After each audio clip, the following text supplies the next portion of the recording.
Naging makulay, maingay at masaya ang pagbubukas ng 30th Panagbanga Festival nitong February 1, 2026.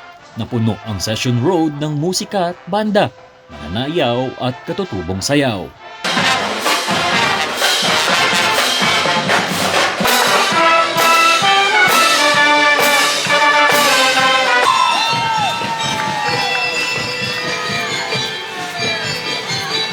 Sa welcome remarks ni Acting Mayor na si Vice Mayor Faustino Oloan, ang panagbanga ay hindi lang tungkol sa mga bulaklak at parada.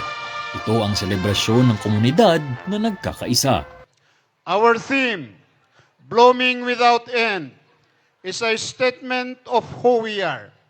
Resilient, creative, disciplined, and committed to shared stewardship. We are reminded that this is not only a festival, but a declaration that life blooms, that hope rises, that unity prevails. Sa pagtatapos ng parada ay siyang pagsisimula ng pasiklaban ng 6 na paaralan para sa Drum and Lyre Exhibition.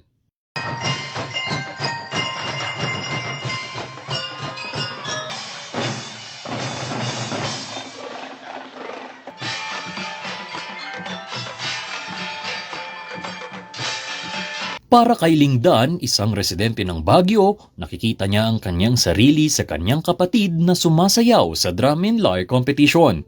Ito ay dahil siya ay dating kalahok din ng naturang kompetisyon noon.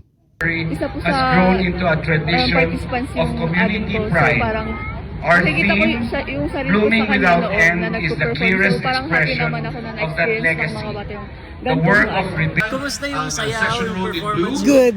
Even the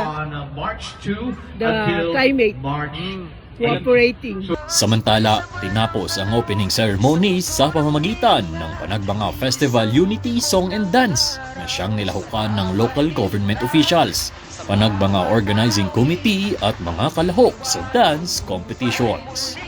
Nico Gatchalian para sa PIO Baguio Balita. Kamay ng bayan, Panagbenga, uhos mong magpakailanman.